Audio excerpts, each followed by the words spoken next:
I never imagined waking up one morning and realizing that my entire life, everything I had built, could crumble in an instant. But that's exactly what happened the day they threw me out of my own house.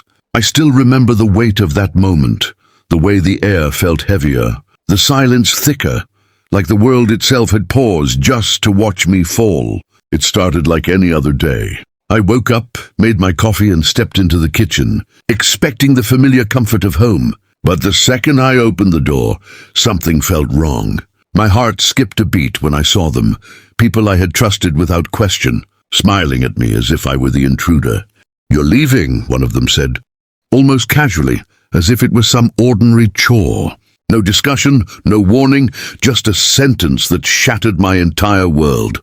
I froze. My mind couldn't process it. My hands shook. I wanted to scream, to plead, to fight back, but no words came out. The house that had been my sanctuary, the place where memories were made, suddenly didn't feel like mine anymore. In that moment, something inside me shifted. The pain, the shock, the disbelief all turned into a quiet, burning resolve. I couldn't stay there. But I also knew one thing for certain. I wasn't going to disappear. I wasn't going to be forgotten, and one day they would regret underestimating me. Walking away from my house that day, I realized I had lost more than just walls and furniture. I had lost a sense of safety, a place where I could breathe without fear, and even a part of myself I didn't know I was holding on to so tightly. Every familiar corner, every photograph, every tiny detail suddenly became a reminder of what had been taken from me. I wandered the streets with nothing but the clothes I wore, replaying the moment over and over in my head. How had it come to this? Who had whispered in whose ear? Which one of my so-called friends had planned this betrayal? Each question gnawed at me, but instead of breaking me, it made something inside click, a determination cold and precise. Neighbors stared as I passed, their eyes curious, maybe sympathetic. I felt exposed, stripped of dignity. But beneath the embarrassment, a quiet anger began to rise. I refused to be a victim. I refused to let them think they could erase me. That night, I parked my car a few blocks away and just stared at the house from a distance. Lights glowed warmly through the windows, and for a brief moment, it was almost cruel. The life I had built, now theirs to enjoy while I stood outside powerless. But then clarity hit me like a thunderclap. I could either stay broken or I could plan my return. And if I returned, I would do it differently. I wouldn't be the person they could push aside. I would come back stronger, smarter, with a truth they would never see coming. And in that moment I swore, this isn't the end. This is just the beginning. In the days after I was thrown out, I stayed quiet. I didn't call, didn't argue, didn't try to explain. Instead, I watched. I listened, and slowly I began to piece together the full scope of the betrayal. What I discovered made my chest tighten. This wasn't a simple misunderstanding. It wasn't a heated argument blown out of proportion. This was planned, calculated, and deliberate. Friends I had trusted blindly had conspired against me. They had whispered in secret, spread lies, and manipulated situations so carefully that I hadn't even suspected a thing. I remember seeing them one evening, gathered in my living room, laughing and joking about me as if I didn't exist. My heart sank, but beneath the shock, something else began to grow, a quiet, cold resolve. They thought I was blind. They thought I would never notice. But I had noticed. Each secret meeting, every hidden message, each sly smile suddenly made sense. The betrayal ran deeper than I had ever imagined. People I considered family had sided with the ones who hurt me. Even the people I thought were loyal had chosen deceit. And that's when I realized the truth. I couldn't undo what had been done. I couldn't force them to feel guilt or make them regret their choices. But I could prepare. I could gather evidence, track every lie, and bide my time. And when the moment came, I would return, not with anger, not with chaos, but with the undeniable truth that they could never ignore. This wasn't just about my house anymore. It was about justice, about showing them that betrayal, no matter how cleverly hidden, always comes with consequences. It wasn't just the house they had taken from me. As I dug deeper, I realized the betrayal ran far wider than I had imagined. They hadn't simply removed me from my own life. They had rewritten the story of who I was. Rumors were spread, words twisted, and secrets fabricated to make me look weak, foolish, or unworthy. People I trusted began to doubt me. Friends I thought would stand by me silently turned their backs. I remember the moment I fully understood the depth of the deceit. I'd been invited to meet someone I considered a confidant, only to find that they had been feeding lies, ensuring I looked like the villain in the story they were telling. Every smile they gave me, every word they spoke, suddenly felt like a dagger. I realized then that their betrayal wasn't impulsive, it was deliberate, methodical, and meant to hurt me at my core. But something remarkable happened in that pain. I didn't crumble. Instead, I began documenting everything, every conversation, every action, every hidden agenda. I wrote it all down carefully, like piecing together a puzzle. Each note, each detail became a tool, a quiet force I could wield when the time was right. And as I collected the truth, a strange clarity emerged.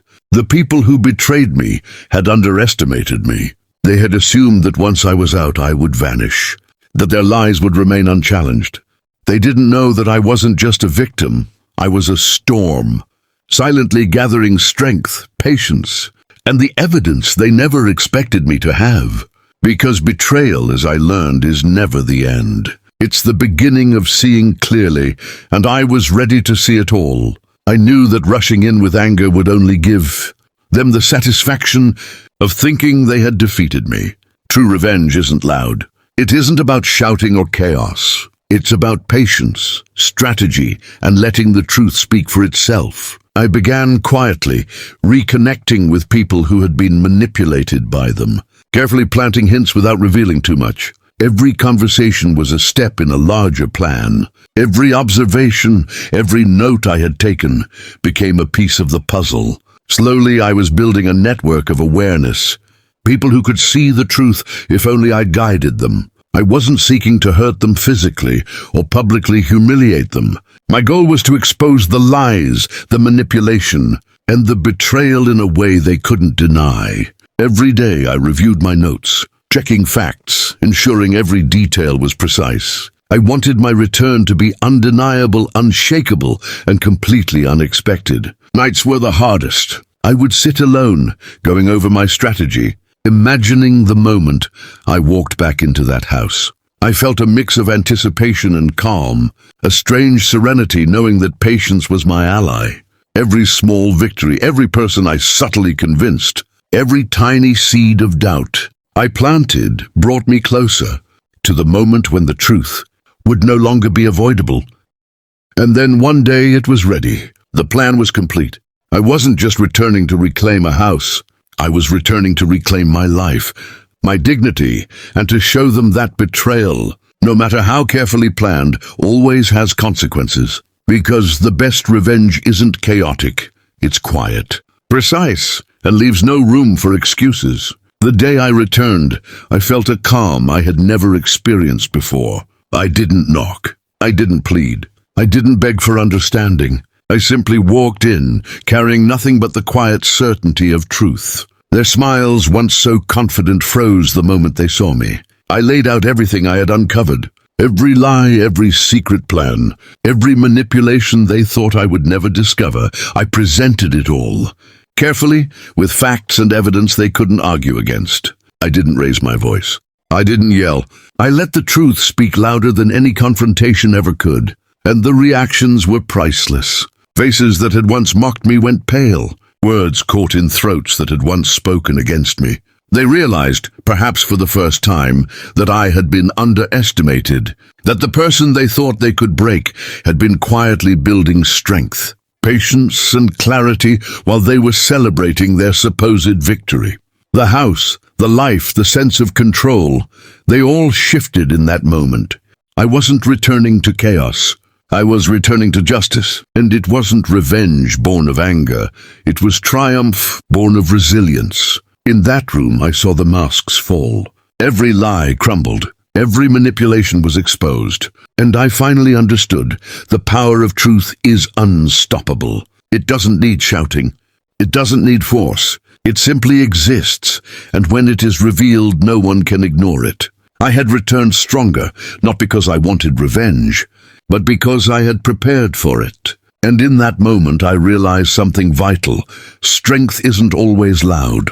Sometimes it's quiet, patient, and undeniable. By the end of that day, the house was mine again. But it wasn't just the walls or the furniture that I had reclaimed. It was my dignity, my sense of self, and the control over my life that they had tried so hard to strip away. Every step I took back into that home felt like reclaiming a part of myself that had been buried under lies and betrayal. I didn't seek friendship or forgiveness. I didn't pretend that trust could be rebuilt overnight. Those bridges had been burned, and I accepted that. What mattered now was moving forward stronger and wiser. I had learned a lesson about people, about trust, and about my own resilience, lessons that no betrayal could ever take away. Strangely, letting go of anger felt lighter than I expected. The fire that had burned in me while planning my return had cooled into clarity. I wasn't fueled by hatred anymore. I was guided by truth and self-respect. And as I looked around the house, I realized something important. Losing everything had taught me more than having it ever did. I had learned who I could truly rely on, who would stand by me, and who would crumble under the weight of deceit. I had discovered a strength I never knew existed within me. This was my new beginning, a life not defined by betrayal, but by the courage to rise above it. A life where I could finally walk freely, knowing that the power of truth and resilience had restored everything I had thought was lost. Sometimes the hardest losses lead to the strongest returns, and mine had been nothing short of transformative. Life has a way of testing us in ways we never expect. It strips us of comfort, security, and the people we think we can trust. Sometimes it feels like the world is against us, like the ones we care about the most will turn and betray us when we least expect it. That's a pain unlike any other, a betrayal that cuts deeper than any physical wound. But I learned something important through it all. Betrayal, as painful as it is, also reveals the truth. It shows you who people really are, and who you really are when the world tries to knock you down. It teaches patience, clarity, and resilience. It gives you the chance to rise stronger, wiser, and unshakable. Being thrown out of my own house could have broken me. It could have made me bitter, angry, or vengeful in the wrong way. But I chose a different path. I chose to let the truth guide me, to let evidence speak louder than emotion, and to let patience be my ally. And when I returned, it wasn't just a victory, it was a revelation. So if life ever pushes you to the edge, remember this: the truth has a way of finding its way back. Even when people underestimate you, even when they betray you, even when it seems like there's no way forward, patience, clarity, and quiet strength will always lead you back. Betrayal is painful, yes, but it can also be transformative. And in the end, those who underestimate the power of truth will always be left speechless.